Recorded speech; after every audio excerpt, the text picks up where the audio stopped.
roof today with a very special guest, criminal attorney, Stephen Murphy. Welcome, Stephen. Welcome.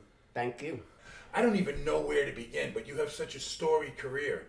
Is there one moment that you would say is the defining moment in your career?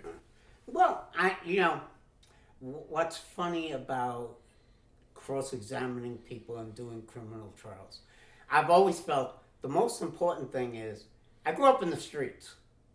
So if somebody's going to get up on the stand and they're going to tell stories, you first of all, if you don't know they're lying, if you don't know it doesn't make any sense, well, it's very hard to cross-examine them. It's very hard for you to make a jury see that this is bullshit, all right? Right. That it's not true. Now, if you grew up in a rose garden, you don't really know that what they're saying isn't true. That things really don't happen this way. And what most people don't understand is that you see people say things out on the street, and either they're confronted or people don't care. Now, when you're in a jury, if you're good at picking the jury, if you're good at understanding who will relate to you, because very often the defendant's not the most likable person in the world, and if he is the term defendant. if he is the most likable person in the world, all right, you don't know if they're going to relate to you cross-examining people this certain way. Because if somebody's relaxed, all right, while they're on the stand, it's going to be more difficult to get them confused, get them to lie more. Because most people, when they get caught lying, try to lie their way out of it with another lie. Yeah. Well, now, if you don't know they're lying the first time, see, I usually have the advantage of knowing where they're going to go. Because when I hear you lie, whatever the lie is, all right, I have an idea that I'm going to catch you in that. What the trick is, the real good trick is, to know how they're going to lie to try to get out of that lie if you catch them. Because then you can set the trap for them. Now, if you're aggressive with them, you better make sure the jurors understand that, hey, if you were sitting over there, where the defendant is, would you want me to be nice to him if he's lying about you? And, I've been asking that question for 40 years, all right? And I've never heard somebody say, yeah, I would like you to be nice to them if they were lying So about when me. you ask that question, you're bonding with that juror. That's right. Right. You have to, first of all, I don't talk about reasonable doubt with people on jurors. What I usually talk about with them is, well, if you were sitting over there where he is, can you promise me that you won't treat him any differently than you'd want to be treated if you were sitting over there? Because, most people, a lot of times what's going to happen is the DA and the way the law is, they're going to tell you certain things that sort of restrict your free thinking, your common sense of what you would think if you heard this out in the street. Right. All right? Most people think that they walk in there, that this is another world. That when somebody says 2 and 2 is 5, maybe it is. Maybe it is 5, because he said it under oath. Now, if they understand that just because somebody's up there and they're saying something, would you want to be convicted based on them saying that about you? Because when it gets down to it, if they can relate to the other person over there, same as, can they relate to me? Can they relate to the fact, Because if they think you really don't believe what you're saying, well, they're not going to believe it either. You have to bond with them in a certain way that they understand that you're going to be very aggressive with the witnesses. Is that going to bother you, that I'm aggressive with them? If they were lying about you, would you want me to be nice? All right? Mm-hmm. Can you treat them the same way you'd want if you were over there? In other words, just because a lot of times the prosecution, I'm a very good cross-examiner, all right? The best. The legend. Thank you. But I'm going to catch you lying more than likely in certain things. Have you ever known somebody is lying and not be able to corner them? No. Never? No. That's good. No. If I know you're lying, usually you get certain information before the trial starts. And you can see from that information that if you don't understand the streets, you don't understand that things like this really don't happen, all right? This way, all right? That if it's going to happen, it's not happening this way, all right? Right. That maybe that happens in the movie that way. But on the street, no. It doesn't happen that way. Now, if you understand it doesn't happen that way, you'll understand how it would happen. Would you say that you're like the last, probably, of a dying breed? I don't want to be the last. No, but here's what I'm saying.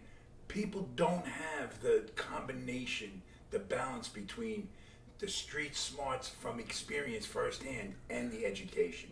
You get one or the other, and very few have what you have, and you have that balance that enables you. Gives you the edge with whoever you're going up against. I don't know if how much the education plays into it is how you were born. Like, I wasn't born 6'2", real good looking. All right, a lot of people who are born 6 foot think they did something for it. All right, I understand I was born smart. I didn't do anything for it. A lot of people weren't born smart. They didn't do anything for that either. It's what you do with what God gave you. Yeah. All right, and if you use your talents a certain way. When I was a prosecutor, I was the first one to try a 6-man jury trial in New York State. In New York State. I think it was in the country even. Why was it 6? It was, you never had the right to a jury trial on a misdemeanor, Class A misdemeanor. Okay. They changed the law that you are now entitled to a jury trial on a misdemeanor where you're facing 1 year in jail. When the first trial came, I was in the Queen's DA's office. I ended up replacing somebody who was going to do it, and I tried the first trial, all right? I tried 54 of them in a row after that. In fact, one of the things that was funny is what the judge was doing was she was breaking at 4 o'clock on the trial we were doing, picking a jury for the next day's trial, and the next morning you would come in and you would sum up on the case that you had taken the evidence on the day before. And then you'd start trying the other case while the jury was deliberating. Well, it got to a point where there's probably only 4 different misdemeanor type trials you'd be doing. Possession of a weapon, possession of drugs, assault as a misdemeanor, and drunk driving. After like 34 of them, at one point, I'm summing up, and the judge is calling me, Steve, come up here. So when I go up here, she says to me, that's not this trial. I says, well, what are you talking about? And then I realized, because what was happening was the facts were so similar to so many different cases. When you're doing one of them every day and you're picking juries, I got up and for some reason I hit on something. And what I always laughed about was, well, first of all, none of the jurors were looking at me like, what are you talking about? All right? The defense attorney wasn't objecting to anything I was saying. You think he'd know that this wasn't the testimony? And when jury came back and convicted the guy, and I dismissed the case. But it was great experience because I went to the Supreme Court after that and tried major cases. But I had more experience when I got there than anybody who had been there for years because I had finished 54 trials. And whether they were misdemeanors or murder cases, you're basically trying to relate to people and get them to accept what you're saying as reality. And are you developing your style during that time too? Oh, of course. Right. Well, one of the things that the article that you had showed me with Dennis Hamill, where the Randy Yang, who was the chief judge of the appellate division, the second department, said in his lifetime he has seen 3 great lawyers. 2 of them are dead, and that I was the only living. I was the living lawyer that he thought was the greatest lawyer he's ever seen. So, on with the idea that I'm good at this. You have to walk in like you're very confident. Yeah. That judge's opinion, he said a guy named Jimmy McGardle was one of the 3 that Jimmy is deceased, and I became very friendly with him. But while I was doing those 54 trials, one of them was a hung jury. It was a very good case for the prosecution, meaning me, and I had gone against a lot of the so-called best lawyers around, and the court officers used to kid around. I said, this guy's really good. He's gonna teach you something. And as it turned out, I learned very little from any of them, except one person. And Jim McGardle did not win the case. He hung the jury. But to hang the jury, he kicked my ass all over the courtroom. And this was a slam dunk, that you had a slam dunk. Oh, I had a slam dunk. I would have won against anybody else. All right? He kicked my ass all over the courtroom. He paid no attention to me. He did everything he wanted to do. He's loud. He was aggressive with the witnesses. All right? And the jury loved him. Now, the judge was Joni O'Dwyer, and she was the one I tried all 54 of them in front of. She kept saying to me, don't argue with him. I can't, it's a small courtroom. I can't stand the both of you because he's very loud. And so I'm like, judge, objection sustained. He's paying no attention to me. He's paying no attention to her. Doing anything he feels like doing, all right? And the jury loves him. At one point, one of the jurors called him Jimmy, all right? So finally I go up to her and I tell her, listen, Judge, not for nothing, but this case is over if I don't start fighting back. He's not paying any attention to any of us, all right? And he's there. And he tells me at one point, he says, kid, you're going to be great. And I said to him, well, how come you're kicking my ass all over the courtroom if I'm that good? He says, because what it was I learned more from him than I learned from the other 53 put together, all right? And what was very beneficial to me, and I always gave him credit for it, was I saw who I am. I saw who I am in the courtroom in him. Isn't it a metaphor for life? I mean, you learn more from losing than you do winning. Oh, sure. I mean, sure. But that's almost lost on people today. You got to go out there and take your lumps. Sure. That's how you learn. Everybody thinks you learn something from winning. All right, you very rarely won't learn anything from winning, and most people, I find myself guilty of this too. You never learn anything while you're talking, because what you're talking about is what you know about. Right. If somebody else is talking, you learn from listening. That's the only time, because if you're the one doing the talking, well, you're talking about what you know about. Right. So you don't learn anything. Right.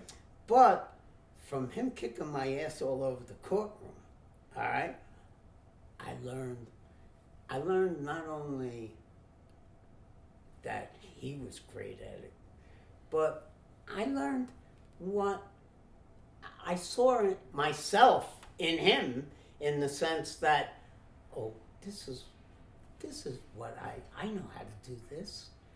This is my style. I am aggressive. I am aggressive with the witnesses. I don't accept what they say. He doesn't. I never saw anyone do what he was doing. In a sense, did he give you permission to be you? He showed me what I can be.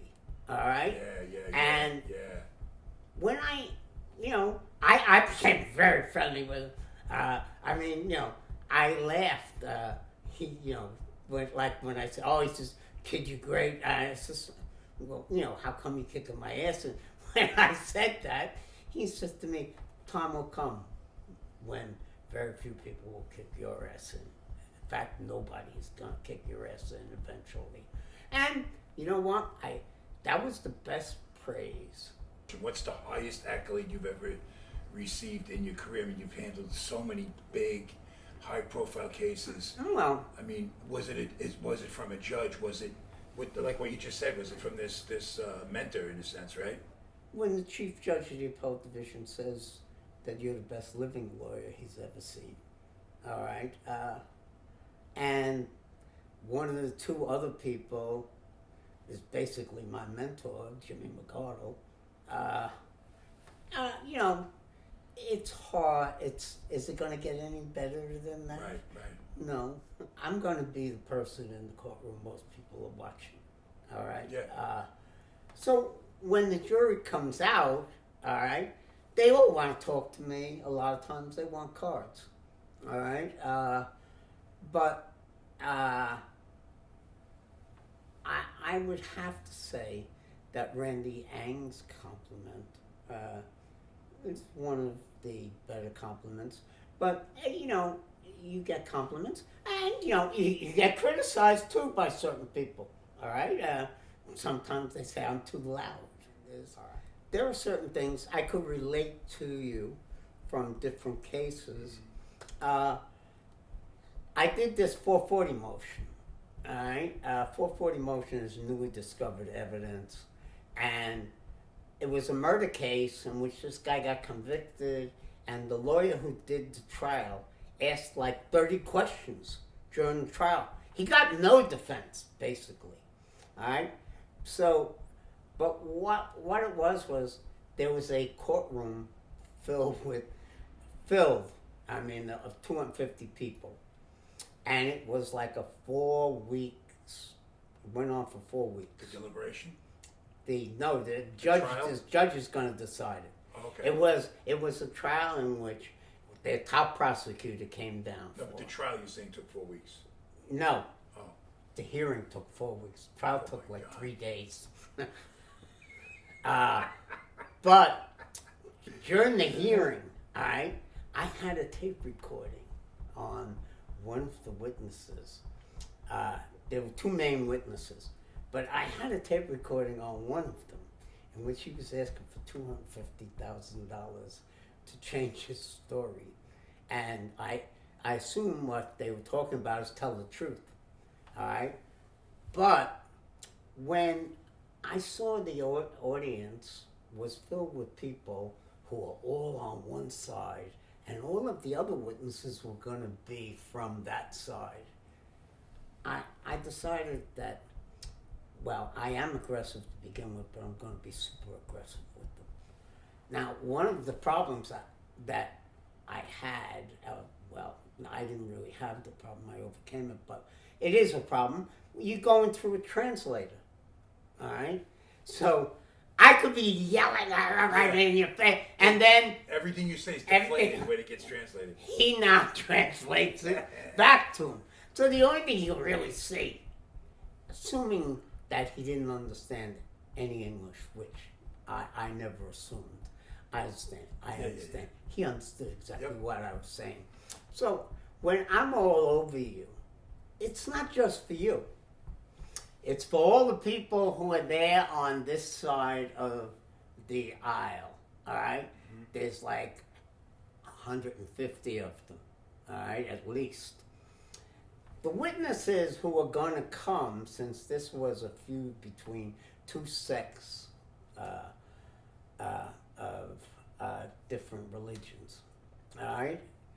The ones who are on this side, it was on my right side when I had my back to them and the witnesses were up there.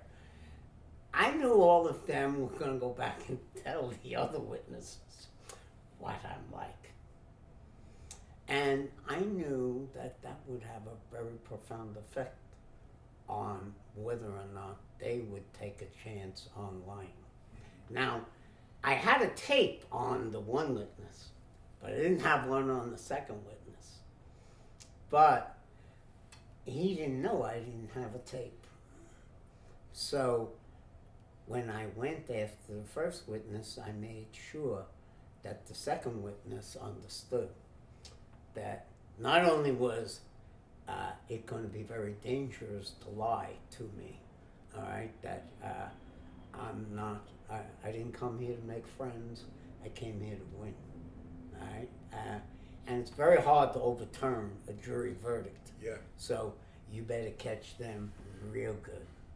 And what transpired was that when the second witness came, I took a tape recorder out and put it on the desk, and took a blank tape out and put it in. If I'm guilty, you don't have to have anything on that tape. I have to assume you do.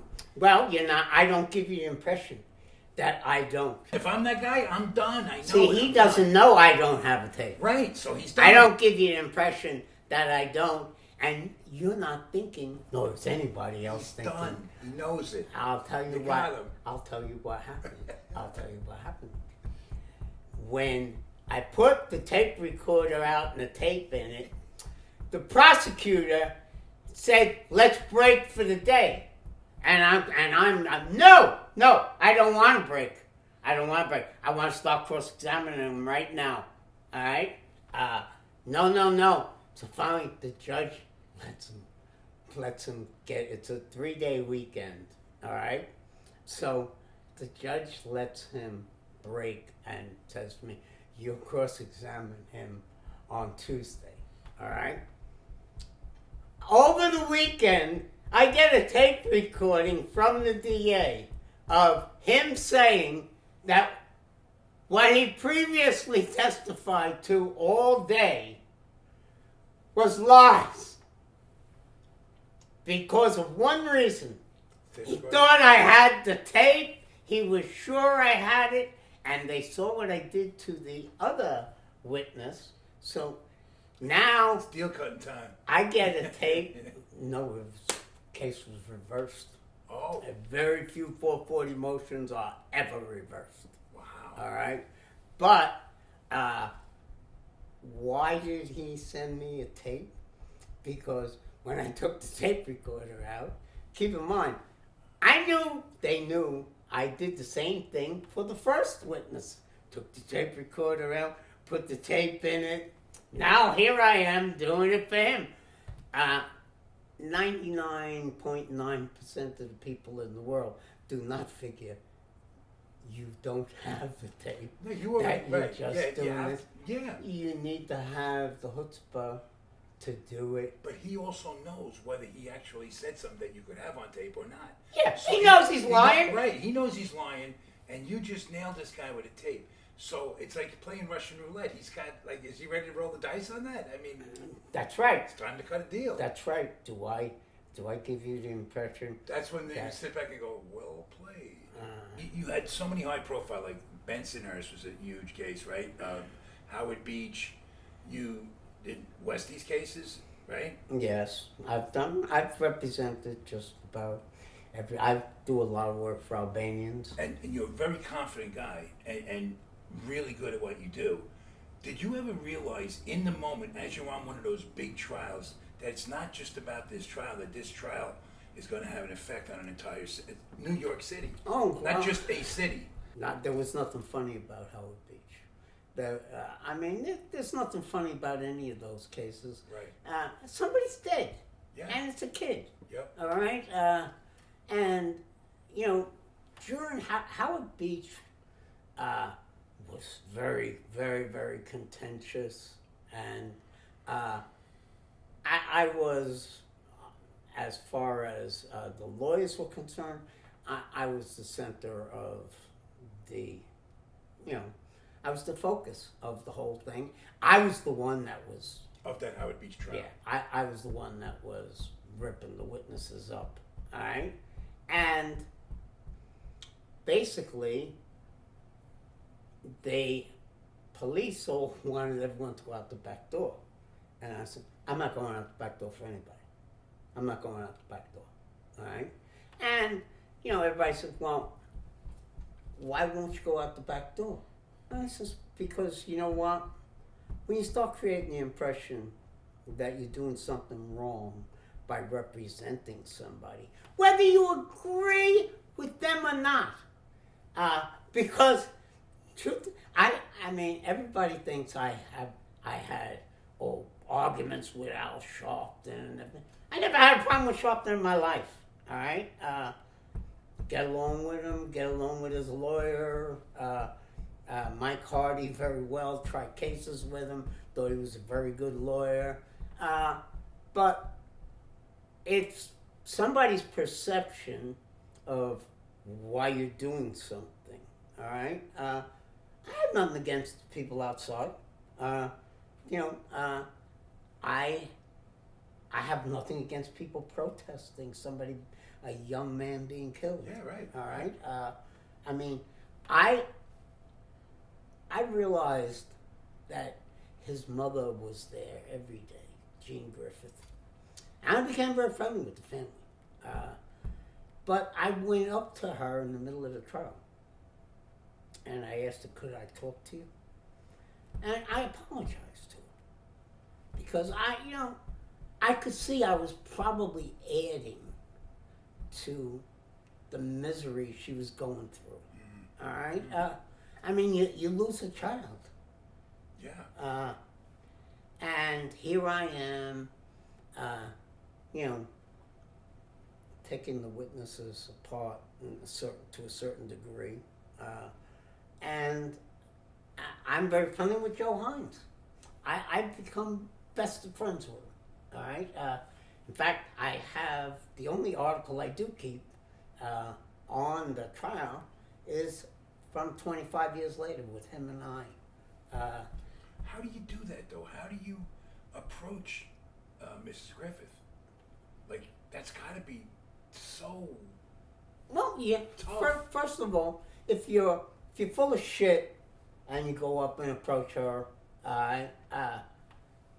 she was a smart woman. She'd know I was lying, all right? That I really didn't feel bad about what So I was you felt doing. conflicted, in a sense? Oh, sure. Yeah. Listen. Yeah. If her child is dead and I am cross-examining the people who are saying these people caused it, and I'm basically accusing a lot of them of lying and stuff like that. Yep. All right? It's got to be, hurting the people who are close to them, and that they're reliving the whole thing. And now I'm throwing out a version of it that isn't very favorable to their child. And it's a question of did they do anything? Did their child do something wrong? Well, a lot of times people put themselves in situations where somebody who's interpreting it can interpret it one way, somebody else can interpret it another way, all right? I'm going to interpret it in a way favorable to the defendant, all right?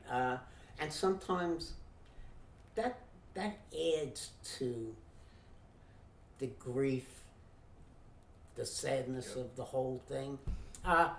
They had a memorial mass for Michael. I went there for 25 years straight. And, Joe Hines went there. That says a lot about who you are. Well, you know what?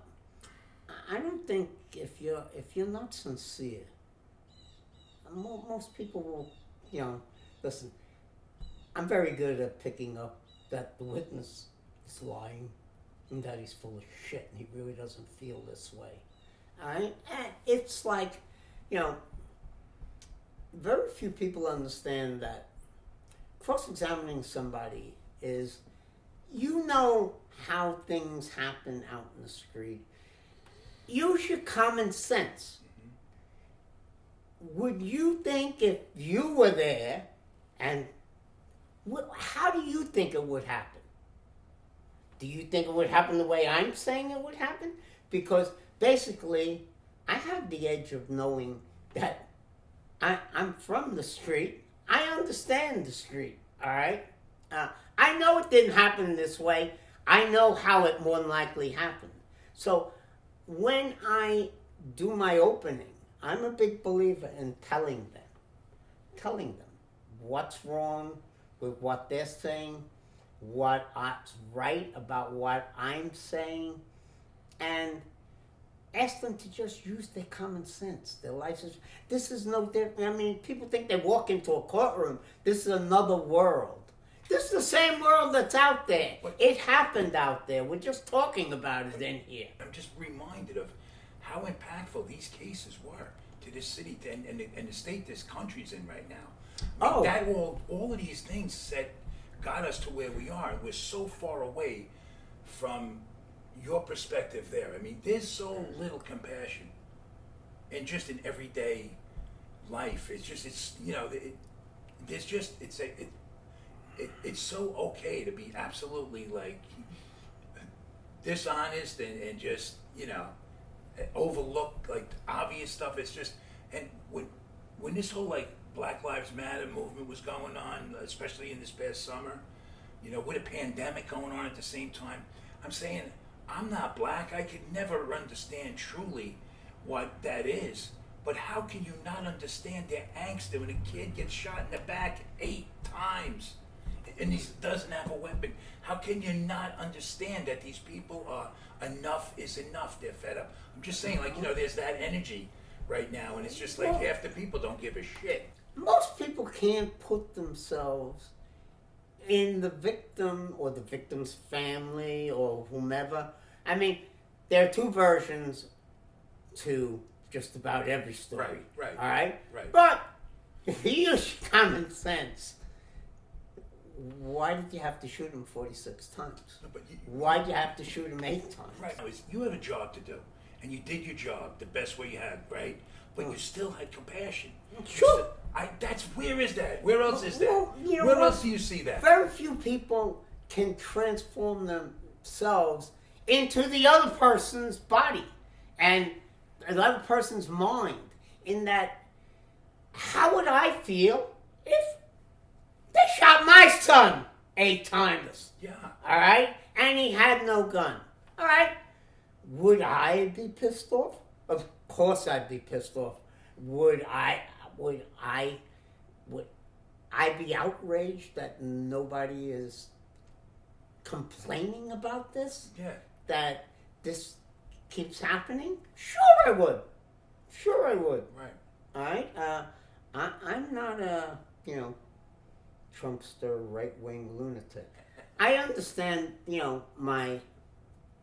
I understand when I go to court that I'm not there to make friends, even though I am friendly with most of the judges and most of the people. I understand that, you know, my job is to defend them. And I wouldn't like myself if I sold them out because, hey, I'm selling you out because most of the people here don't like you and are not going to like me if I do this. You know, it's not a popularity contest. It's, you know, are you going to like yourself if you sell them out? No. No, I ain't going to like myself. I ain't going to like myself. So when you have that level of integrity, you have like peers that you respect in your everyday professional life that you feel like are aligned with you and in that level of integrity? Most people will say, well, why would you work with a certain person? I said, first of all, I work with a lawyer named Kevin O'Donnell. He's a very, very good lawyer, all right? But he's a good person. He's a nice guy. He's got an autistic child that he raises and that he puts above everything else. And, hey, you gotta admire him. Yeah. You gotta like him. Yeah. Because he's that type of human being. Right. Forget the fact that he's a real good lawyer, all right? There are very few lawyers around that I consider comparable to him. But if he wasn't a good person, I wouldn't like being around him as much as I am. Yeah. All right? I like being around him because of who he is. And I think that has a lot to do with how good he is at what he does. All right? How I meet Kevin is funny. His mother comes home to him and tells him, all right, I was just on this murder trial. Kevin, you've got to remember this name. And if you ever need a lawyer, here's the lawyer. And I'm saying, Kevin, I don't get the idea you've done too many things wrong in your life. All right? Just in Why case. would you need somebody like me? But I laughed. We talked about the trials his mother was saying about me and stuff like that. All right? And I became friendly with him. When I became friendly with him, when I got cases with the co-defendant, I told him I'd like him to get this guy because I can work with him. Kevin's, Kevin's got no, he doesn't have to be the center of attraction. He doesn't have to. And sometimes, if you come with a certain reputation, other lawyers want to be the center of attraction, and they fight you over things.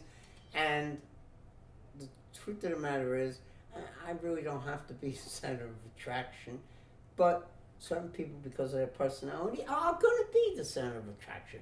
I'm the one who's cross-examining the witnesses very hard, all right?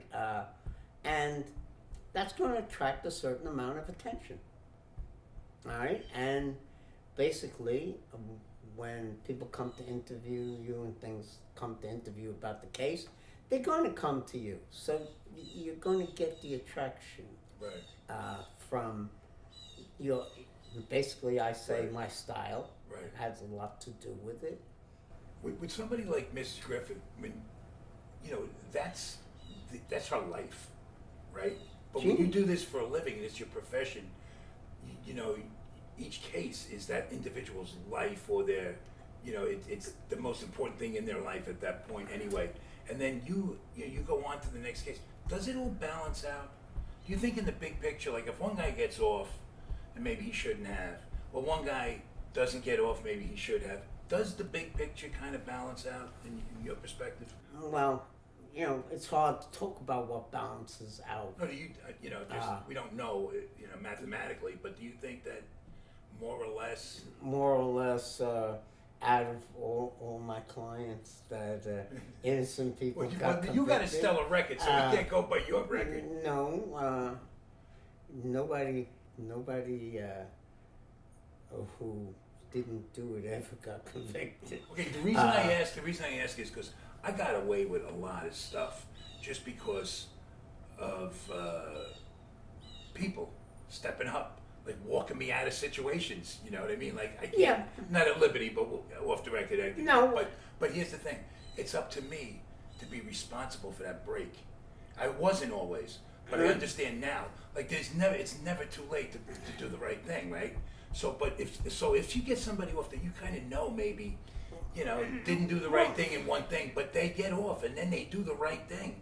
The big picture could look better, right? Listen, I get accused of, people say to me, you know he did it. You know he did it.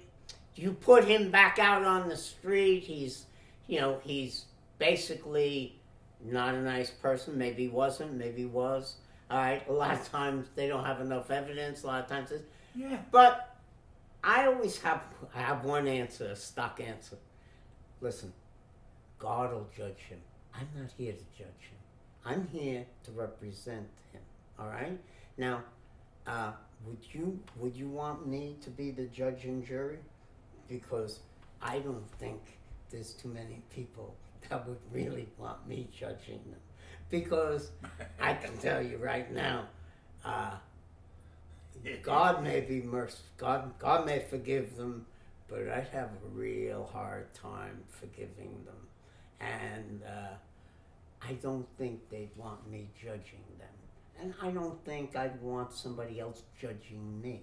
And don't things go both ways too? Like just as a guy might have committed a crime and maybe there's a loophole and he's entitled to use that loophole to get out.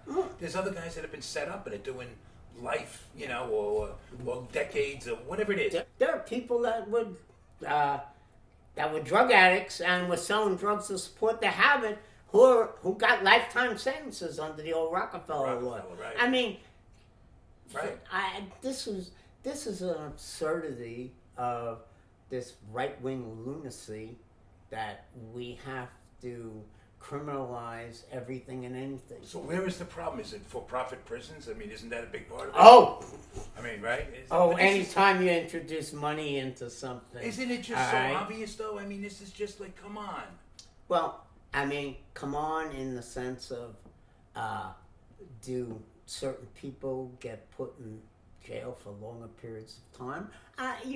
It's hard not to see what's happening because, like Black Lives Matter, there are people between the ages of like 18 and 28, or I don't quote me on that or hold me to that, but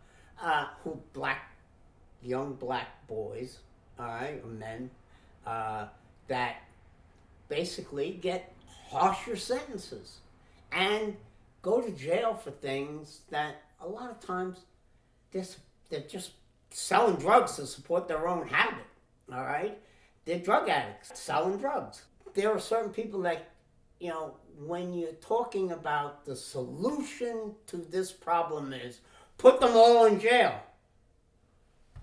Well, is that really a solution? I hardly... And if you really think about it, too, they want to cut food stamps for people that can't afford food, right? But what do you think it costs to feed them in jail? It's madness. It's madness. But a lot of jobs depend on it. A lot of people depend on it. A lot of people believe they'll be much safer with these people in jail. I don't think I've ever seen anyone come out of jail a better person. All right? I mean, you go in jail, they put you in jail. Yeah. It's like, all right, you have a drug problem, we're going to put you in a drug den here, all right, with a bunch of other people who are using drugs, and you should stop. And you're under anxiety all day, every day. Well, right? The truth of the matter is that you get sent to a heavyweight prison, you better be aligned with somebody, or you're going to be have big problems while you're there. So what do you get forced into? You get forced into joining with this group or that group, who you never would have joined with beforehand. Listen, like I say a lot of times in life, like there's a dial. And if you tweak that dial 1 degree in either direction, everything's so different. Yes. 1 degree, right? People don't understand that things happen for a reason. All right? When I cross-examine people, I look for what's the reason he's saying this. Why? Let's assume he's not telling the truth, and let's assume that I basically, from street knowledge, know that, hey, it didn't happen this way. Why would he be saying it happened this way? Now you start looking motive? for a reason. Yes, Yeah, what's yeah. the motive? The motive's not an element of a lot of crimes, but motive is why a person would do something and how believable what is being said is. Because if you understand why he's saying it, all right, you'll understand how to prove he's lying. All right? Now, if you grew up in a rose garden, you won't know he's lying. Right. All right? Yep. You won't know how it really happened. So, you're going to be in a position where I'll have a big edge on you, since I know it didn't happen this way. I honestly can't see anybody new coming up that can even have a shot against you. Wow. No, listen, and I'm saying it's not to just blow you up or anything. I'm just saying you learn young. When you're on the street young, you learn instinctively so much, right? Which is a large part of who you are. You can trust that gut that you have and your intuition, right? Mm-hmm. When that's not even honed until you're 19 and 20, I mean, it's just different.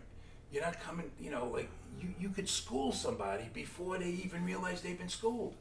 Well, hey, I'm sitting here now, and you're interviewing me. You know certain things about me. You've read articles about me and stuff like that. But if you hadn't, I could sit here and lie to you about just about everything we've talked about. All right? If you knew nothing about me, all right, how would you be so sure I never did any of these things? I can tell you how I would know. I would feel it. Yeah.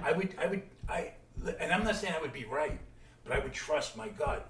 If I don't feel where you're coming from, I'm thinking, because listen, everybody's full of shit. If you come into it that way, everybody's full of shit. You're pretty much going to see the cracks. Yeah, but see, you're starting out with the basic premise that everybody's full of shit. Now, see, you know things about me, so you know I'm telling you the truth when I'm saying certain things. And that applies to everything in life, all right? I often would ask jurors, do you promise me that you won't come in, if somebody gets up on that stand, are you automatically going to think they're telling the truth because they swore to tell the truth? Well, if the person told you the same thing out in the street, would you risk the most important thing in your life based on what they said? Now, when you put it that way to them, are they going to risk their house and their family over what this lowlife is saying up on the stand? Right. All right? Well, if you wouldn't do it to yourself, you promise me you won't do it to him. And, part of... that's pulling on a heartstring, though, right there. Hey... No, that's good. That's brilliant. But it's not nobody just on brilliant, that it's jury. also authentic. Yeah, well, you have to make them. One of the most important things in the world is when you get there, when you talk to them, you have to put them not into a position where they're looking at this in a vacuum, that it has nothing to do with how it would affect them if they were sitting over there and they're hearing stuff, it's not true, and that if the jurors heard this out on the street, the guy who's telling it to them would probably get a bloody nose for just insulting their intelligence. But a lot of times they come into a courtroom and they think that, well, leave my common sense outside and this is different, you can only believe this. Instead of using their common sense to say, if this person would have told me it happened this way, I'd never believe them in a million years. All right? If it applied to me. Now, maybe if it applies to somebody else, and that's half the, at least 50% of picking a jury, is get people that have some empathy for people. Yeah. Right? Yeah. That, they can feel what this person's going through. Because if you can't feel what you're going through, what they're going through, you're more inclined to just listen to what somebody says. Just because somebody says it doesn't mean it's true. All right? You can keep saying things, and I think we see that quite regularly on television every day now. Yeah. All right? Where somebody just keeps saying 2 and 2 is 5, and everybody says, well, he said 2 and 2 is 5, and he's the president. We know it's not, but he says it is, so we're... But that's right. But that's right. Let's take our common sense. It's like you belong to a cult. You drink the Kool-Aid. That's it. And you die. Yeah. All right? Yeah. Oh, man. Now, who would imagine that people would be that foolish that they drink the Kool-Aid and die? Growing up the way you grow up, how many, good guys did some things that maybe weren't good things, but they're good people. They did something, they made mistakes or whatever. I don't even want to say that. No, Sometimes we make bad judgment or whatever. They're in a situation, but it's a good person. There are very few cases, and I've done millions of them, all right, that I've done where it's always the exact same. One of the worst things the police do, or other witnesses, any witness, they try to add things to make it seem like the person is worse. Yep. Now, there's, what's the expression? Shit happens. All right? It does. And a lot of times, no, the person didn't intend it to happen. What did happen?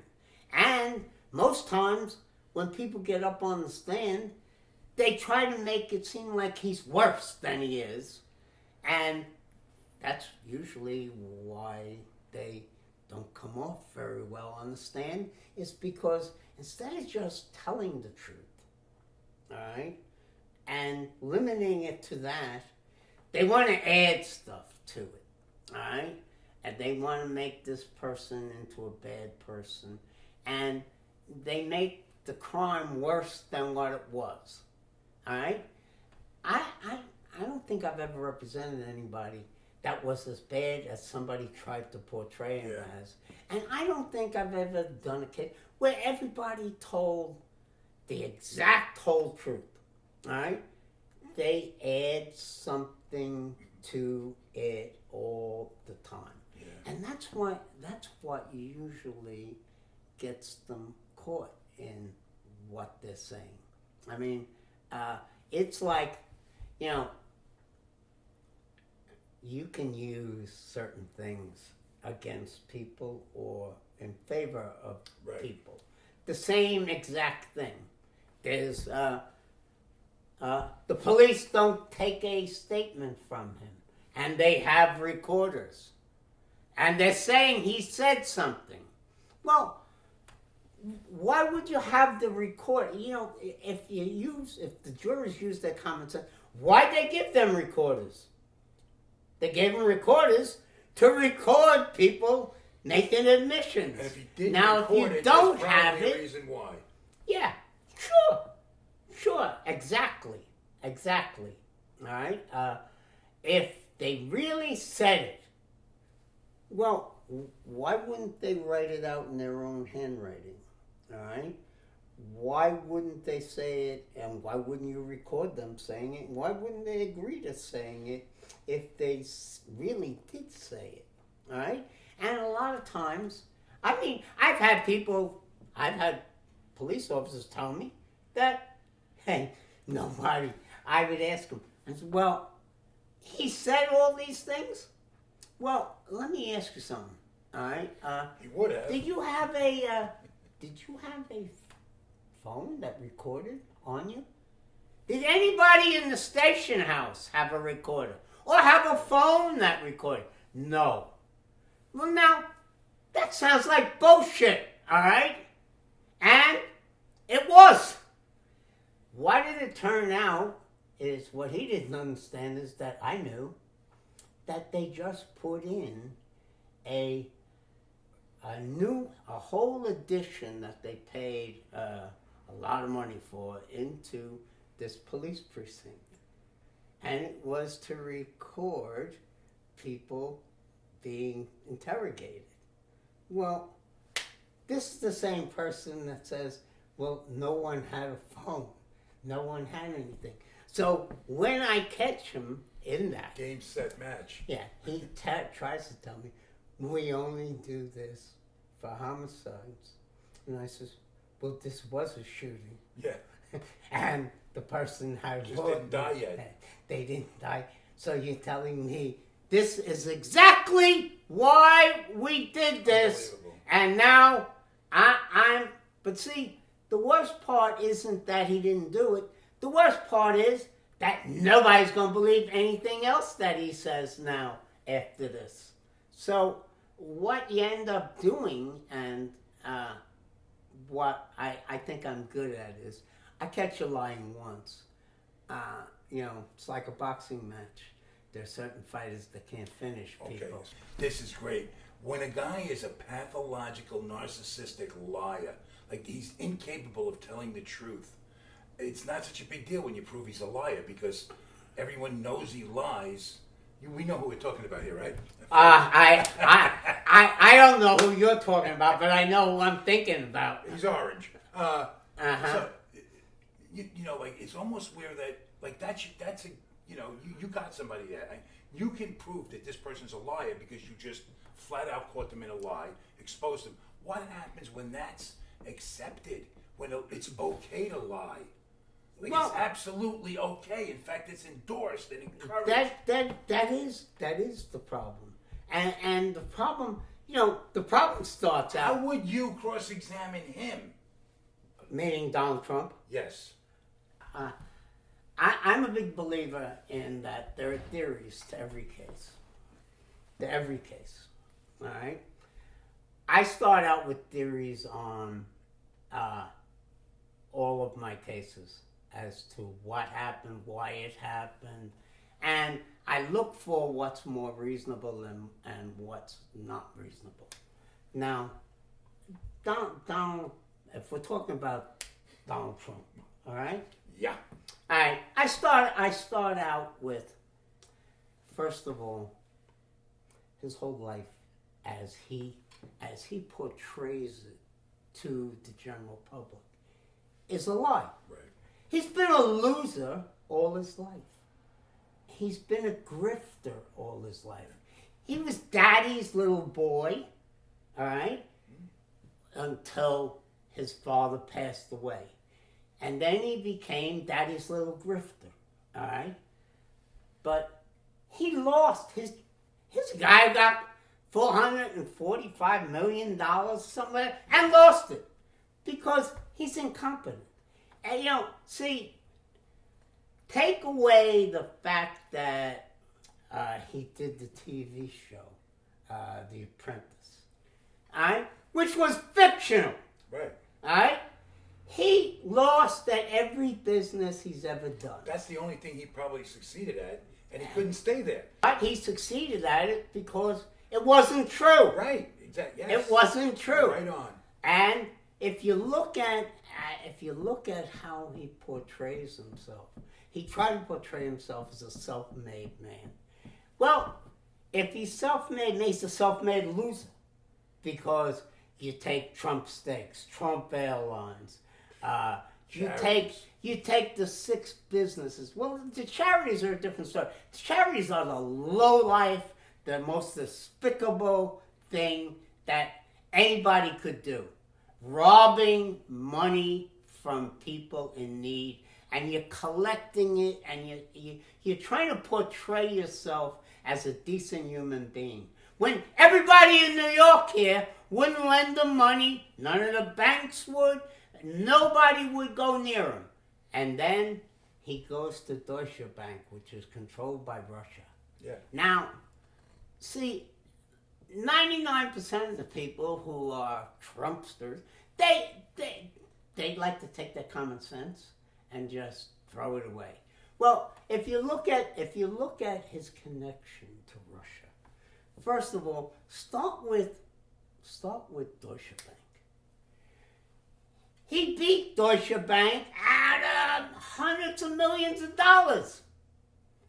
He forfeited on his loans, bankrupted the companies, and told Deutsche Bank he's not paying them. Now, he can't get any money anywhere here in this country. Nobody wants to go near him because he has cheated, deceived, and stiffed everybody he's ever dealt with. All right? Where does he go? Goes to a Russian bank who he just screwed out of millions of dollars, and now the common sense, the so-called common sense Trumpsters think, oh wow, this has nothing to do with, it's just business. We wouldn't give him any money here. So he went to somebody he's already beat out of millions, and they give him the money?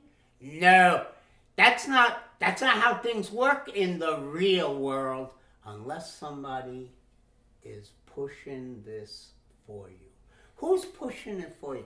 I think Speaker Pelosi said, all roads lead to Russia and Putin. Yep.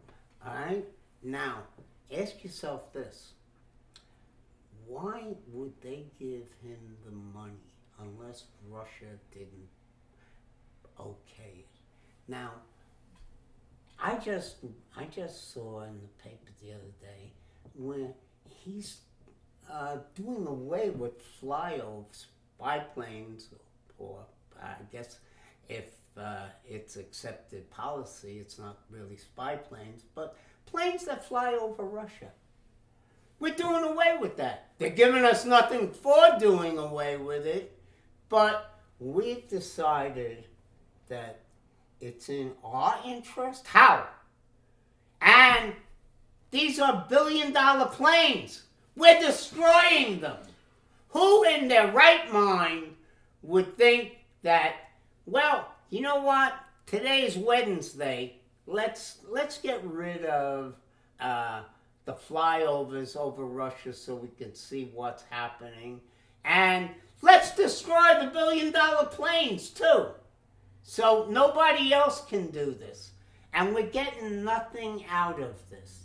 That's like standing next to Putin on stage in front of the world and demeaning our intelligence agencies.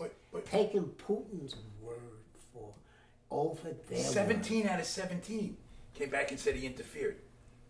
And then he's allowed to go in a room with him and come out and say, he says he didn't do it, I take his word. Of course! How can this be acceptable? Well, there's only one way it's acceptable. No, they have something on them. But we accept it. How do we accept it? As the people? As a nation, Well, how do we accept that? How did Jim Jones get them to drink the Kool-Aid and kill That themselves? wasn't 71 million people.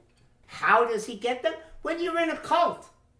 And a cult, you just accept what's being said. You don't question how did it. half the people in this country join that? I mean, like, there's really smart people that are going on with this. I can't believe it. Well, I can't believe it. It's very hard to accept the fact that he can keep lying and lying and lying, and it makes no sense. But he gets caught in the lies. Mm-hmm. You need people that are cult-like, all right? That are going to accept his version of something, even though if somebody else said it, nobody would believe it in a million years. Yeah. All right? Now, if you're saying to me that hey, 72 straight people who are thinking straight analyzed this and determined that everything that he seems to do doesn't help our country, but helps Russia, and that they don't seem to understand that. No, they're not thinking it. They're just accepting what he's saying as the truth. All right? And I don't know. I see you're saying, if you put it in terms of, is he telling the truth? All right? Well, no, nobody, I don't think anybody of those I don't think those 72 million people, a very small minority, the reason I raised are that question, thinking he's telling the truth. The reason I raised that question to you, because you're going to catch him in the lie before he even opens his mouth. You're going to list that he's a liar. But if half of the jury that you're talking to is already like okay with that. No. See, that happens outside. You get to pick the jury. You get to pick fair and impartial people. All right? Or people who at least are saying they're fair and impartial. He gets to pick half of it too, right? You both agree that when you're picking a jury, you both agree this person will give both sides a fair trial. All right? Now, if you start out with that and you prime them that, hey, listen, do you think that if somebody gets up there and says that 2 and 2 is 5, and they keep saying it, even though I show you that it's not 5, it's 4, right? Are you telling me that just because the person swore to tell the truth and they're saying it's 5, you'll take your common sense, you'll abandon it, you'll take your life's experiences, and you'll abandon them too, and you'll just say that, well, this person said it. Now, he says he's not a loser, all right? Well, he's probably the biggest loser that's ever held office in this country, all right? Maybe even beyond that. He's probably one of the biggest losers ever. Hey, he's taken every business he's ever touched, every person who's ever been close to him. And everyone around him goes down. That's right. Everybody around him is left with the bill. That's right. He walks away. Every bankruptcy. Right. All his bankruptcies, who got hurt? I know. Who got hurt? I know. The common person the middle class guy who was the bricklayer, the steam fitter, the subcontractors, he never lost any money. Do you know what he did, Scott?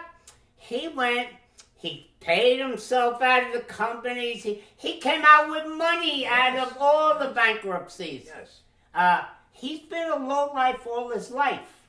I agree 1,000%. Yeah. All right. So it's not a question of look at what he said. He stole money from the charities and bought pictures of himself. Yeah. I mean, this guy is supposedly so rich, but you know what it is? Let me ask you something. He's a grifter. He can't help himself. He's not even no matter rich. How much money. I don't even think he's rich. Well, whether he's rich or not. But that's a big deal because everybody believes that he's this. Well, see, that's part of the lie. I know. Everybody doesn't believe. Everybody believes he's a successful businessman. They believe he's a successful business. Yeah. He's a great businessman. Everything he touched folded. He bankrupted the companies. He screwed the people who worked for them. He's stolen money from charities. He founded Trump University. He had to give $25 million. He's just, what's despicable is he picks on people smaller than him, under him. He punches down. And the punches lowest thing down. you can do. That's the right. The lowest thing you can do. That's right. He picks on people who he's because he's a coward. He's a total coward. He probably never was in a fist fight, I bet. No. He certainly never probably won one. I laugh about that. He's a tough guy. You know what bothers me the most? That's absurd. The people around him who make believe they think this is true. The politicians, all the Republicans, they all make believe that they think it's But true. all politicians, it's not just them. We let this happen too. We're not fighting back either. That's right. We're just as guilty as anyone else because why if they... I don't... Like, here's the thing right now that's holding up the stimulus right now is they don't want businesses to be able to call you into work and then not be liable if you get sick. That's right. That's just common sense, right? So they're going to hold... Why aren't they out there on TV every day telling them this is why we're not going along with it? Like, sell it. I mean, do it. Step up to the plate. Man up. Fight back. The only possible explanation I can think of is that the Democrats are thinking that if they just stand back, the Republicans will destroy themselves Listen, with Biden, the Trump's the thing. I don't agree with that. I don't either. I'm a big believer in. I like Biden. I think he's a good man. Just a good man. Yeah, I think his heart's in the right place. When he says he thinks he's going to be able to reach over the aisle, are you kidding me? You know what? But he's a politician, so he knows how to talk, and he can know how to talk all he wants. But if nobody is going to, do you really think that all these Republicans believe Trump is telling the truth? I don't think he really thinks he's going to be doing that, though. I don't think he believes that Mitch McConnell's actually going to break bread with him. I don't. I think eventually he feels he'll be able to win them over. This brick up. Oh. I hope they. You know, Scott, I don't know how we agree on certain things so much. Cy Vance is his name, the guy at the... Cy Vance is the district attorney of Manhattan. I hope they, request to talk to you and bring you in for some consultation. Well, if not, you know what? I mean, if nobody picks up a check for this debacle, for the chaos he has created, keep in mind one thing. He's got no chance of winning this election with this garbage that he's running past everybody. And do you think all these people really think that he's telling the truth, that he won? Well, if he did, where is the fraud? Why can't he show it? Somebody else was saying this. The first thing people would say is, well, show us. Right. Show me. He can't show me anything because you know what? He's talking to people who don't need any proof, who aren't looking for the truth. And he set this whole thing up. You're right, part with of Jim this Jones. cult. He's got them. They drank the Kool-Aid. They're in. They drank the Kool-Aid. Yes. They're in. Right. They're not going to examine what he says for whether it's true or not. All right? What man? You run in some good circles, right? What man sits and whines every day? He's being picked on, persecuted. No one's ever been treated like me. I mean, this is a grown man. If I did this as a not even a teenager, I'd get the shit beat out of me at home. See, I always say, I don't know. I wouldn't want to be him if it was my father's generation. That's World War II generation. I wouldn't want to try. If I were him and I tried to run this past them, I'd get out, taken outside, and have my ass kicked on a regular basis. Right. By just about everyone who saw me. Because there are different kind of men. When I say men now, I mean men and women. Just using that expression, men. They were different people. They grew up understanding what they fought in the world for, this country. He calls us suckers. I was a lawyer. You can't even say that. You can't even utter that word. That's just such an indication of what little you've ever done in life. I've never been in the army or the war. I was. I wasn't, but I would never, ever, ever dare say that. That's right.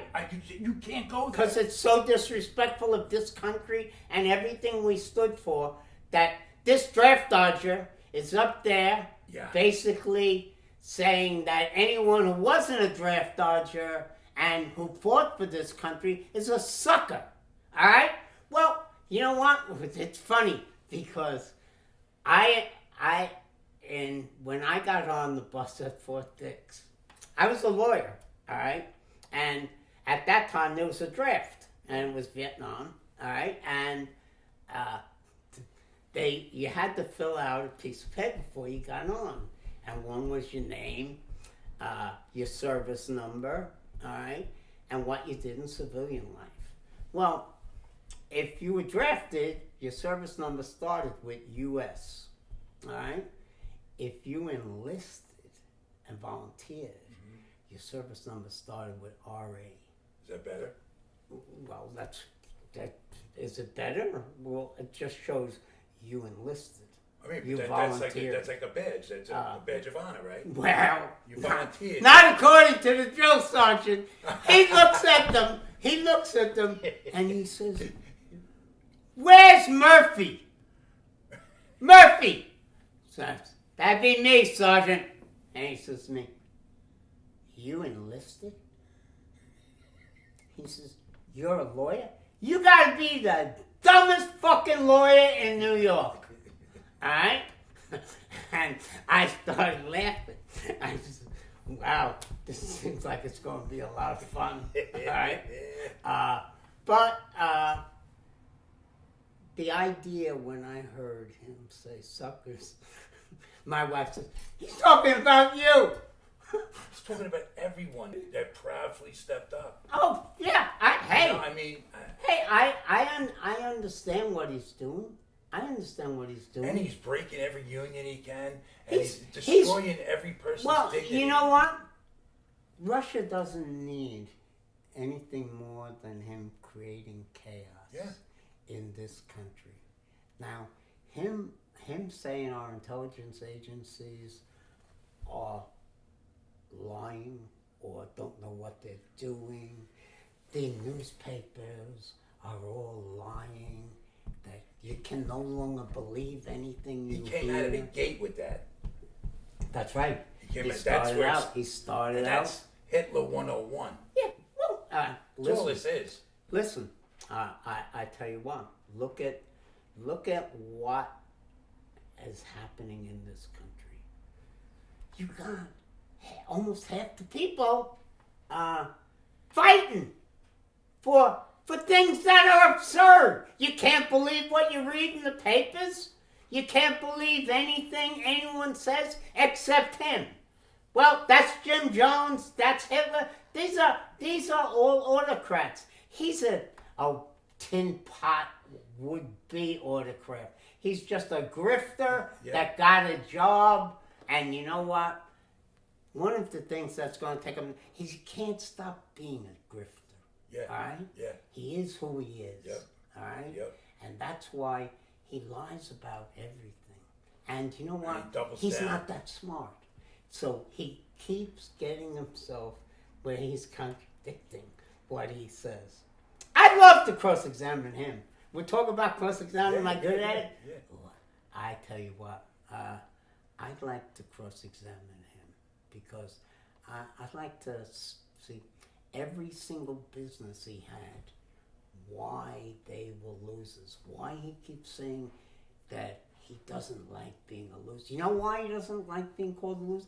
Because he's been a loser all his life, all right? And that's why, you can't find one thing he's successful at except lying to people, all right? Call Biden a pedophile. I mean, how do you? I mean, I mean, but this you think it can't get any lower, and you just got to wake up the next day and it's going to go lower. That's right. That's right. Because you know what? It's like a bully until somebody stands up to him. Right. And once somebody stands up to him and shows people who he is, because a bully is always a coward. A bully will never stand up to somebody who isn't afraid of him. Right. All right. Right. A That's bully exactly will what it stand. is. A bully will keep doing what he's doing until somebody stands up and shows the rest of the mealy mouths that, hey, he is a coward. That's why he's doing this to you. He's not. People who are decent people don't do this to other people. Right. Trump's not a Right. decent person. Not at all. He's never been a decent There's person. not a decent cell in his being. And there never has been. Right. He spent, see, one of the things that always disturbs me is, well, he's been this all his life. What do people think?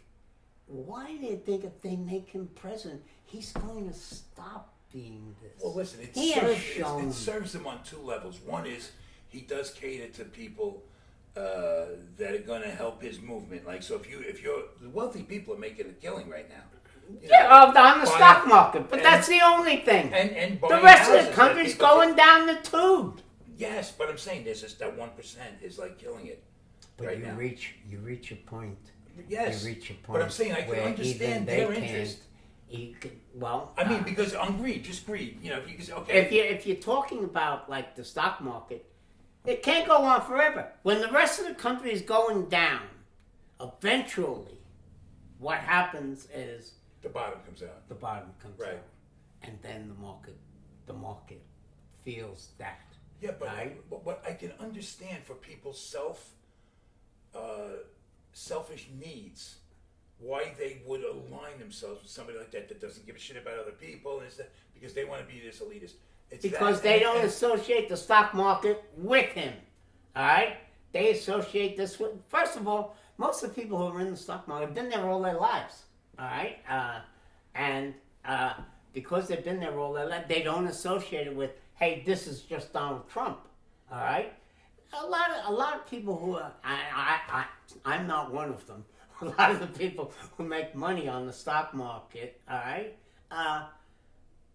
don't associate that with Trump because basically they don't condone him. No, but there's certain special interests, like when he deregulates things so people can make a killing and destroy the forest, destroy the parks and whatever like that. But somebody's making money on that. He doesn't care about anybody but himself. They don't either, and that's why he needs some people to make this train run. I don't know if I agree, and I agree with almost everything you say, but I don't know if I agree with that they don't care to anywhere near the degree he cares. A lot of them care, but a lot of them are playing stocks all their lives, all right? And I differentiate them from the people who are, he's deregulating the regulations for clean air. Right. All right? Now, you know what? The people who are running companies, fossil fuel companies and different things like that, all right, they're all with him. They're all with him when he says that. And I know why they're all with him. They're making money on it, all right? Yeah. I don't necessarily associate the stock market with that because I think those people have been there and would be there with or without him. Right. But when you start talking about... but he ingratiates himself with them when he gives them what they want, right? Well, I don't know if necessarily he does it for the ingratiate himself with people who play the stock market, but he ingratiates himself with people who own companies, that fossil fuel companies. Right. He ingratiates himself with those people, all right, by deregulating anything that will keep the air clean, the water clean, anything with the environment. And he does it, and he does it basically for them and businesses that are associated with it. What is disgraceful, and the most disgraceful thing that he's ever done is he just let almost 300,000 people die. And what's worse is nobody is talking about it. I know. Nobody's talking about it. Why? Only fake He's news changed the narrative. Yes. He's changed the narrative. As soon as he loses control of the narrative, he's done. And you know what? But he doesn't seem You brought up the Democrats. Mm-hmm. Right? Why don't they speak up? Why don't they change the narrative? Because you know what? In a courtroom or anywhere else, whoever is controlling the narrative, all right? And I've always said this. I said, well, if I'm controlling the narrative and we're talking about something that hurts me, well, then I'm a moron. So I'm too dumb to win anyway. So don't worry about it. But if I'm controlling the narrative, we're going to be talking about what I find favorable to me or to my position or whatever. Right. Now, he controls the narrative with these idiots on something that he should never. We should be talking about 300,000 people are dead, not whether he got cheated out of an election that everyone says he. Why does he keep talking about it? Because he wants the narrative. Right. He wants to be talking about that, because if he's not talking about that, you know what he's got to be talking about? Why he just let 300,000 people die and did absolutely nothing to help them, has no sympathy for them, because he's a sociopath. All right? That's why he has no sympathy for them. I agree across the board with everything you said. It blows my mind how some people that I know and I respect are on board with it. I just don't know how that happened. Because they're not, they're part of the cult, like, accept what I say. Because... Or do they just hate liberals? Well, a lot of times it can come... Or the talking points, socialists, like, you know. Well, you can call anybody anything you want if you don't need any facts to back it up. All right? You just get up there. You're not in the courtroom. That's why none of the lawyers will go to court and accuse anybody. All these affidavits that they won't go show to a judge. Yeah. They're not signing an affidavit. I don't even think they're affidavits.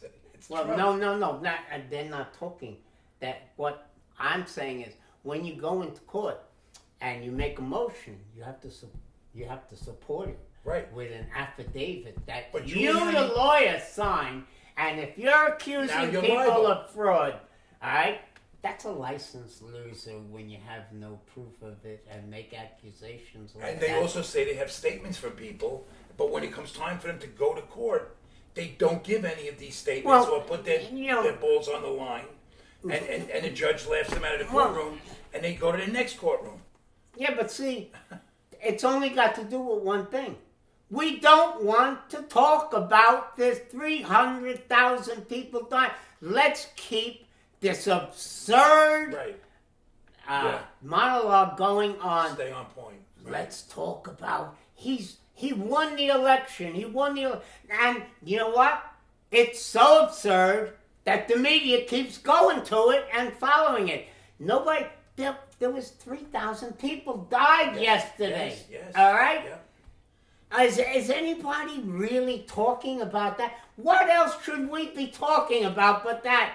Talking about some low-life liar and they're projecting 90 more days of that. That's what I heard today. They will keep doing it and keep doing it as long as it suits their purpose. And the purpose is that we don't want Trump getting blamed for us all dying. And all he does is blame everybody else. Of course. Right? But whatever you know do, what?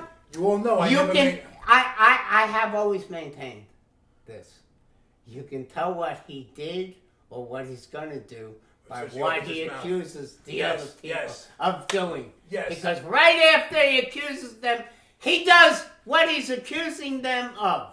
Yeah. All right? Yeah. Or he's already done it, or whatever. Every time he opens his mouth and blames anybody for anything, it's something that he's done or he's about to do. You're right. Well, look what he got impeached for. He got impeached for trying to fix the election. And now he's trying to fix it again. I mean, the whole thing is absolutely... But you're right. Again, across, absolutely 100%. But don't you think the Democrats dropped the ball? I mean, nail him to the cross. You got him. I'm a big believer in, if nobody picks up a check here, what's to stop somebody else from doing it tomorrow? All right? Now, that's right, because the system's broken. If you don't penalize the guy that broke it, why not keep breaking it? Right? Well, it's like telling Willie Sutton, all right? Listen, we know you're robbing the banks, Willie, but just do us a favor and don't rob any more banks, all right? Well, you know he's going out tomorrow and robbing a bank because he hasn't paid anything. And how do you stop the next Willie Sutton from robbing a bank when he sees the last one, all right, got millions of dollars from robbing the bank and didn't pick up any checks for it. And he's now collecting money from people, right? And they're small donations. They're not big donations. And people are actually bankrolling him now. And I'm just saying, well, but here's my question. Do you know a billionaire, any billionaire ever in history that couldn't get a loan? No. Okay, that's one. And two, that wouldn't show his taxes. But That's where I wanted to go. yeah, but I mean, if he's not anything remotely near what he's, portrays himself as, a complete fake. That's right. But see, that would be if I were basically making an opening statement and the case was against him, I would say, let's start right here. It's all a lie. It's all a lie.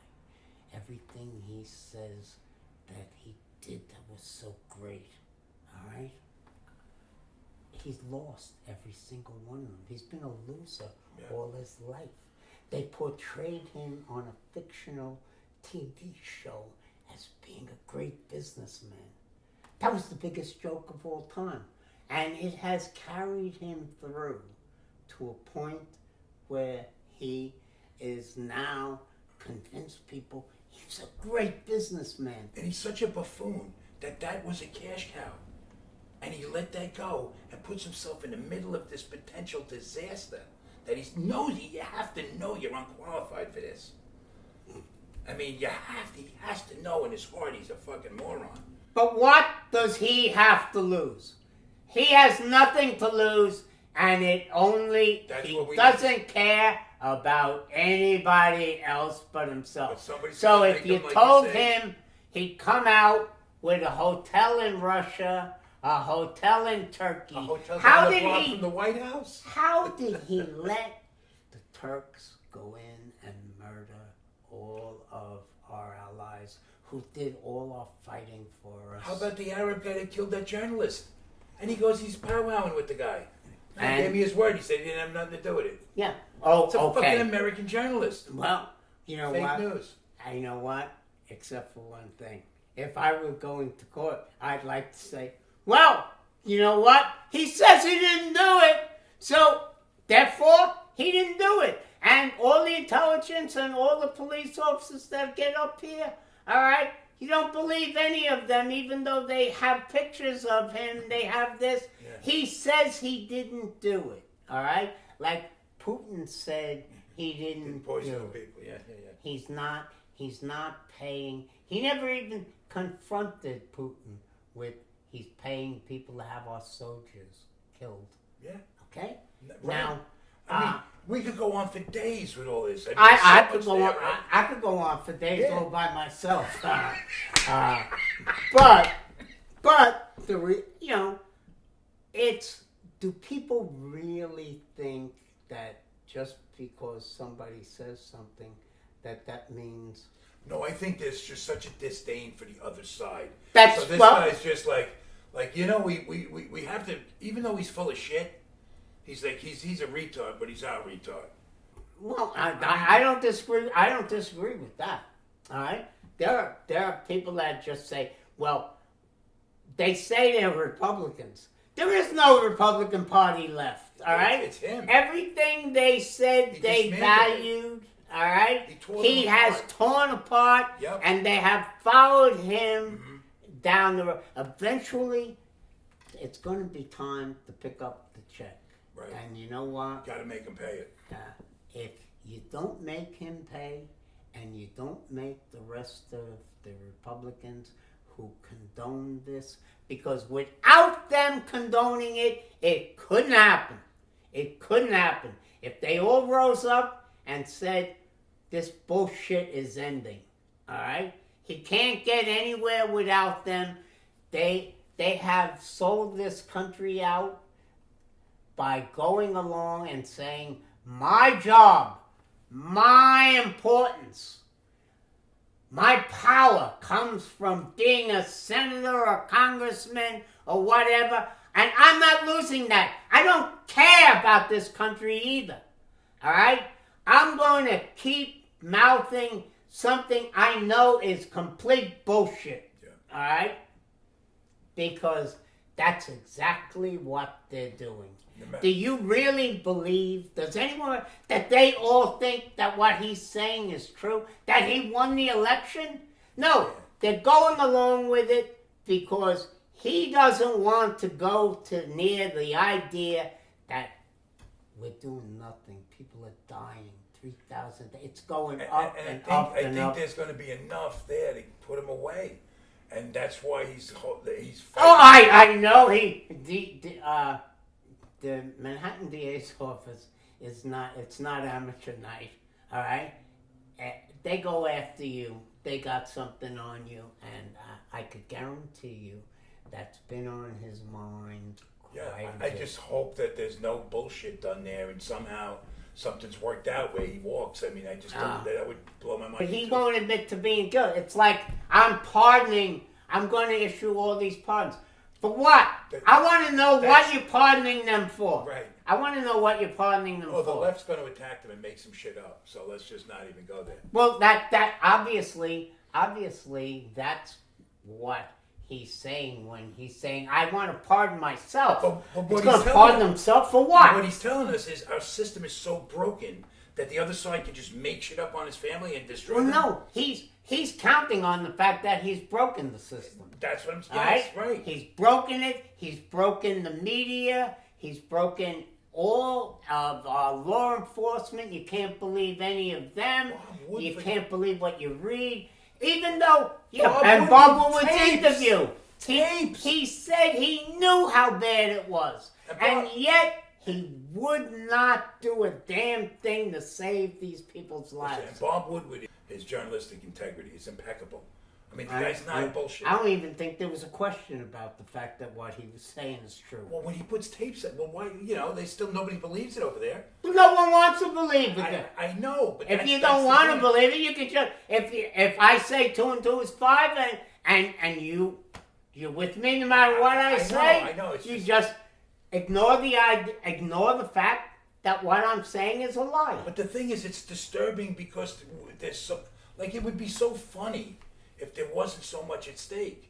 But we could be, if he did get in by somehow, we're done. There's no way we make it through 4 more years. The problem with it not being funny is there's 300,000 people dead, and there's going to be another 150,000 probably. Least. It's insane. And that's not that. We're not even counting the people that are just going to still be sick and going to keep. And what are we talking about? We're talking about who won an election that has already been certified, that everybody says there was no fraud, that his own attorney general, who he's put in and who's carried his water for him, had said there is no fraud here.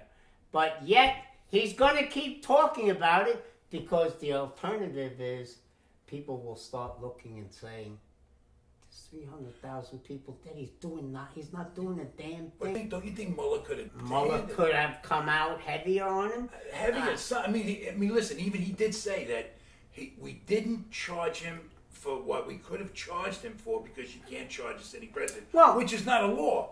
Right? No, I understand. It's not a law. You could charge him, and I would. But if I were in a position, what I can say is this: what Mueller issued in his report. Barr fixed for him by Rothstein just taking, sure. But why did he let that happen, though? I mean, you gotta, he's a smart guy. I believed in him so much. Who are we talking about? Mueller. Barr? Mueller. Well, Mueller. I really believed that he was going to be... Mueller's an old-line federal prosecutor that believes that everything that happens in a courtroom stays basically in a courtroom. He's not getting involved in politics. He's just reporting facts. And I don't know. I know he's not the type of person to get involved with coming out and saying that what Barr just said wasn't true. But if you just go what he did, let's just take the report the way he did it, right? Mm-hmm. He gave it to them to then redact whatever they wanted to redact and hold from the people was in the report, and he won't do an interview. He won't talk about it. He's just like, and he's entitled to that. But dude, step the fuck up, man. Well, and then listen, that, you know, I don't disagree with you. I don't disagree with you. I'm a different type of person. We need all it, right? man. He is a different person than I am in the sense that he's not going to go out and fight against basically all of the procedures he's followed all his life. You worked for 2 years on something, and you're going to give it to the other team to let them present it after they, you know, you're going to give them control of it before it's shown to anybody. Well, it's just absurd. You're talking about if I worked on it. No, I'm just saying. If I worked on it, as a professional lawyer, with your experience, would your opinion of Bob Mueller, would you say that he's basically got impeccable integrity, like as a man? I do say he's got impeccable integrity. Okay, so then like this is going to take a little bit more than the norm. Like you just don't give the story to the other side. But put see, it out there in a way that we can see it. You never really see federal prosecutors commenting on cases, and he's from that school. I know. I know exactly what you're saying. I'm not from that school. All right. Yeah. But do I understand? And have I seen it all my life? Because yes. he's a smart guy and he realizes He is what a this smart guy is guy. doing to our country. He realizes. Yeah. Oh, So- I read that. I've said if you realize what he's doing to our country, all right. He doesn't see himself as the person to rectify that. That's not his job. That's not my job. But all these Republican office holders, my Okay, God. but I'm going to give you another scenario. Like that's like if you got a house full of women, and you're the guy in the house, and now you got like an army coming in, and you're going, well, girls, I just don't shoot guns. It's not me. I'm just not brought up that way. Listen.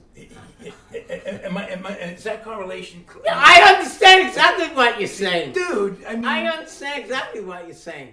And it's not that I don't agree with you on that, but I also understand, I've seen it all my professional life, where they don't talk about it, all right? Oh, yeah. And they submit their report, and that's it. They're not going to get involved with the politics of what... I don't think anybody if both ever... sides were playing fair, that would be absolutely the correct way to go. Yeah, and did he know that Barr was going to do what he did? He had to. That's despicable. No, Mueller never, I don't think, ever knew that Barr would completely distort everything in that You report. don't think Rothstein did the same thing? Like he okayed it too. Who? Rothstein. Oh, yeah. Do I think they were all completely wrong in what they did, and what they did was despicable? Yeah. But I don't think Bob Mueller ever anticipated that Really? the guy he worked for, all right, that he said he respected, all right, before any of this happened, that he thought that this guy would have the chutzpah to get up there and completely distort the findings. That's like LeBron with the game on the line, passing the ball to the backup center from 30 feet away at the buzzer to take the shot. And thinking there's a good chance he'll miss it. He was hoping. It's what I'm supposed to do. Yeah, but see, if you're passing it to him and you think it's a dunk and there's no way... But he's a center, he'll he's 30 miss. feet away, I'm saying. Yeah, okay. You know? Now you're putting him 30, but if he's the best outside shooter around But Barr was for a with big Bush. guy... Barr was with Bush, Senior, right? Wasn't he on first of all, he was on the Gore Bush election. Hey, That pushed that in Bush's favor. He's not like a fair guy. He got the job because he well, that's obvious. right, but he politicked for the job. Yeah, he wrote letters. Yes. He wrote letters. So I'm just, I'm looking at the letter. I'm saying to myself, how could you appoint this guy? How could you appoint this guy? He's all but saying, "I'll be your boy." well, that's why. I'll be your boy. That's why. But Now that seems to fortify your argument that he should have known that. But yet he appoints him Attorney General. Now he's working Mueller works for them. All right. I know that's the thing. Now, too. Yeah, now yeah. you get down to, if I work for you, am I just going to flaunt everything you're directing me? But Trump's that guy that's going to say, I'm going to, yeah. You would think that I would never, like, you can't fire Mueller, the head of the investigation. It would just, politically, would kill you. Trump going, fuck that, I'm He firing. doesn't care. Right. So when you know that you're up against that, you gotta, you know. Well, if you know you lost the election and you're going to get prosecuted, all right, what will you do? No, and I'm you just- know what? That's the scary part now. Yeah, he's desperate as can be. He's desperate. He's a cornered rat right What now. is he Now- going to do? He's been a cornered rat most of his life. Yes, yes. But now it's. Now it's. My father used to say, you listen to the music, now it's time to pay the band. That's right. You are one of the most colorful people I've ever met in my life. I swear to God, this has been a I thrill. don't know whether that's good or bad. It's great. It's great. No, you know, you're passionate, man. You know, well, and hey, I listen. love it. Do you know, I always said my big advantage is that I don't have to be anybody but myself when I go to court. All right? And you know what? I don't have to think of what to say. Mm-hmm. It just comes to me. Because this is what I'd say if we were on the corner. Right. All right? This is how I feel. All right? And if you're saying, if you're not lying, all right,